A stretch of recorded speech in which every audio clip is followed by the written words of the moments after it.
አንድ ትልቅ የዘመናችን ፖለቲከኛ ምን ሲል ሰማሁት? ውጭ ሀገር ካሉ ናቸው።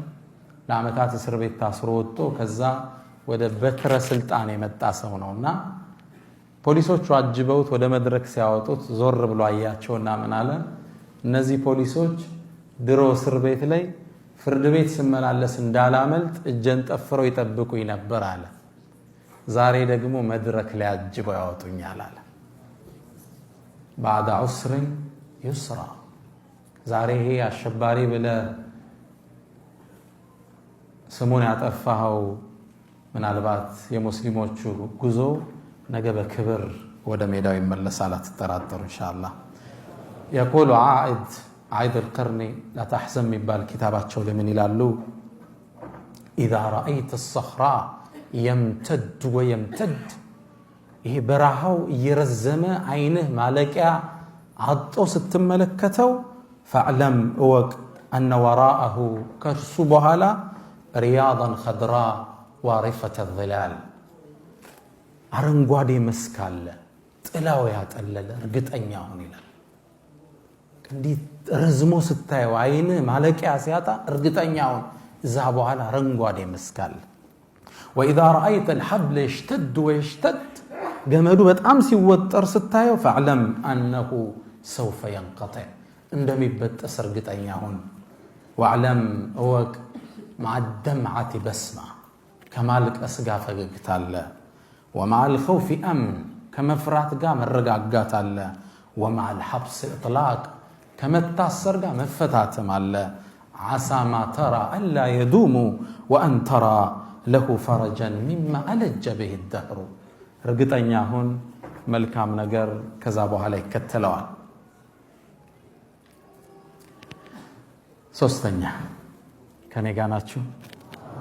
اللهم صل وسلم على نبينا محمد بعد عسر يسرا ሶስተኛ ወርከን ደርሰናል። ስምህ ጠፍቷል፣ ባልሰራው ተወንጅለሃል። ይሄ በህይወታችሁ ላይ ገጥሟችሁ ሊሆን ይችላል። ያልወሰድከውን ንብረት እንደወሰድክ ተደርገህ ታምጣሃል። አሊያም አልፈው አክራሪ አሸባሪ ብለውሃል፣ ወይም ወደዚህኛው ገልብጠው ካድሬ ብለው አምተውሃል፣ ወይስ በዝሙት ጠርጥረው ያውቃሉ? አብሽር፣ ከዚህ ጭንቀት በኋላ እውነታው ይገለጣል። ታሪክን እናንሳ። እናታችን አይሻ ረዲየላሁ ተዓላ ዐንሃ ዓፊፈቱ ጣሂራ በጣም ጥቡቅ ነች፣ የነቢዩ ሰለላሁ ዐለይሂ ወሰለም ሚስት። አላህ ነው ለነቢዩ ሰለላሁ ዐለይሂ ወሰለም በወህይ እንዲያገቧት ያዘዛቸው። እንደምታውቁት ታሪኩ ላይ ለወደፊት በስፋት እንመለስበታለን። ሐዲሱል ኢፍክ የቅጥፈቱ ዜና ላይ እናታችን አይሻን ዚና ሰራች ተብሎ መናፍቃን አገሩን ናኙበት። ከዛው አያይዘው አይሻ ስትታማ ባለቤቷን ነብዩ መሐመድ ሰለላሁ ዐለይሂ ወሰለም ይዘውት የመጡትን መልእክት ለማዛባት ስለተመቻቸው ተጠቀሙበት። እዚህ ዛ ተቀባበሉት። ሳያውቁት የተወሰኑ ሙስሊሞችም አብረው ተሳሳቱ። إذ تلقونه بألسنتكم إلى الله ክስተቱን ሲገልጸው በመላሶቻችሁ ስትቀባበሉት ወሬውን ይላል። إن الذين يحبون أن تشيع الفاحشة في الذين آمنوا አሉ የሆኑ ሰዎች በምእመናን መሃል ብክለትም ያሰራጩ አስፋፉት ወሬውን ጫፍ እስከ ጫፍ አደረሱት። አላህ እነሱንም ሊያስተምር ነብዩንም ሰለላሁ ዐለይሂ ወሰለም ሊፈትን ሙእሚኑንም ሊያስተምር ፈልጎ ወይ ለአንድ ወር ሙሉ ወህይ ያቋረጣል። ሙስሊሙ የት ይግባ? እውነታውን አላህ ወህይ አውርዶ አልዳኘው። ረሱል ሰለላሁ ዐለይሂ ወሰለም ተጨነቁ። የሚወዷት ሚስት በዝሙት ስትታማ ኹጥባ ላይ የወጡ አንዳንድ አዩሃ الناس በቤተሰቦች ላይ ለምንድነው አዛ የምታደርጉኝ ይሉ ነበር። ወር ሙሉ ወሬው ተሰራጨ፣ ወህይ አልወረደ። ሰው ተጨነቀ። ረሱልም ሰለላሁ ዐለይሂ ወሰለም ተጨነቁ። አንድ አውሮፓዊ ጸሐፊ ምን ይላል?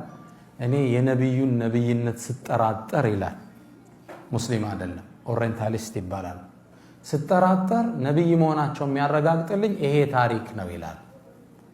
ቁርአን ከርሳቸው ቢሆን ኖሮ ወር አይጨነቁም ነበር። ምዝዝ አድርገው አይሻ ንጹህ ናት ይሉ ነበር። ወር ነው የተጨነቁት ረሱል ሰለላሁ ዐለይሂ ወሰለም።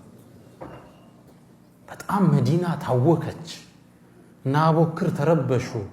ልጁ ናት ለአቡበክር ረዲየላሁ ዐንሁ። ከወር በኋላ ግን አላህ ዩስርን አመጣ። ወሬው ማን እንዳናፈሰው አላህ ተናገረ። ወለዚ ተወላ ኪብረሁ ለሁ ዐዛቡን ዐዚም። ያ በተለይ የነገሩ ሹፌር ለነበረው ከባድ ቅጣትን አላህ ወሰነ። አላ ኩሊ ሐል ስሟ ከጠፋ በኋላ አላህ በነቢዩ ሐዲስ እንኳን አይደለም ዛሬ ህልም አይቻለሁ ወይ ጅብሪል ነግሮኛል ብለው አይደለም የተናገሩት። ቁርአን አወረደ አላህ እስከ የውመል ቂያማ የሚነበብ ግልጽ ነው። ቁርአን ነው አላህ ያወረደው። እናታችን አይሻም ታለች ከወረደ በኋላ ወላሂ ስታማ ቢያንስ አላህ ለነቢዩ አንድ ህልም ያሳያል ብዬ ነው እንጂ ያሰብኩ ስለኔ ቁርአን ይወርዳል ብዬ አስቤ አላቅም ማለት። አላህ ግን ታሪኳ እንዲሰርጽ ከጭንቀት በኋላ ደስታ እንዳለ ሊያሳየን ቁርአን ላይ ታሪኳን መዘገበው። ክስተቱን አሰፈረው አላህ። ይሄን ክስተት ኢማም አልቁርጡቢ እውቁ ሙፈሲር እንዲህ ገልጹታል።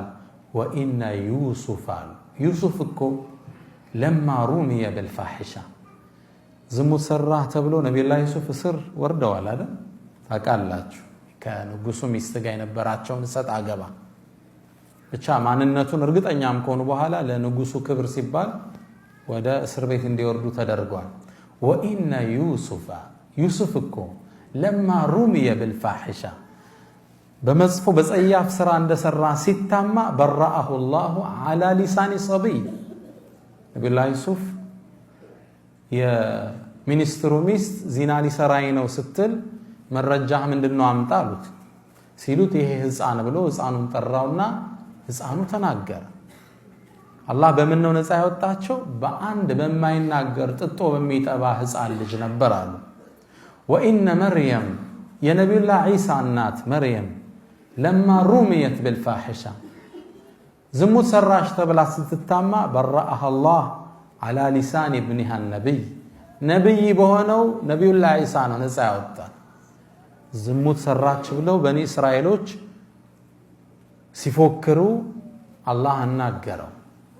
ቃለ ኢኒ ዐብዱላህ አታኒ አልኪታብ ወጀዐለኒ ነቢያ ወጀዐለኒ ሙባረከን ሐይሰማ ኩንቱ ወአውሳኒ ቢሰላቲ ወዘካቲ ማ ዱምቱ ሐያ አልአያ።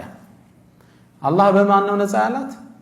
ነፃነቷን ያረጋገጠው ነቢይ በሆነው ልጇ ባቀፈችው ህፃን ነው። እሱም ነቢዩላህ ዒሳ ዓለይሂ ሰላም። ዩሱፍን ደግሞ በማን ፊርዓውን እንትን ንጉሱ ቤት ውስጥ በሚገኘው ህፃን ልጅ። አይሻ ታማች። የአይሻ ክብር ቀጥታ ወደ ረሱል ሰለላሁ ዐለይሂ ወሰለም ይመለሳል። ሚስታቸው ናት።